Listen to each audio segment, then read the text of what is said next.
اعوذ باللہ من الشیطان الرجیم بسم اللہ الرحمن الرحیم۔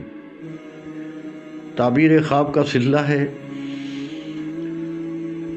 اگر کوئی شخص خواب کی حالت میں مچھلی دیکھتا ہے تو یہ خواب بہتر ہے، اس کے لیے مواقع ہیں کہ اسے مال و دولت حاصل ہو۔ خواب کی حالت میں مرچ دیکھنا یہ تکلیف و بیماری کی علامت ہے۔ خواب کی حالت میں مرغ دیکھنا، یعنی اگر کوئی شخص دیکھتا ہے خواب کی حالت میں مرغے کو، صرف دیکھتا ہے، اس کی آواز کی بات نہیں ہو رہی، تو یہ ترقی کی علامت ہے۔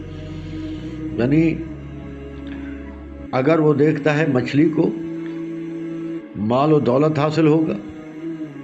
اگر مرچ کو دیکھتا ہے تو یہ تکلیف اور بیماری کی علامت ہے۔ اگر مرغ کو دیکھتا ہے تو اسے ترقی حاصل ہوگی۔ اللہ تعالیٰ آپ سب کے لیے آسانیاں پیدا کرے، آمین۔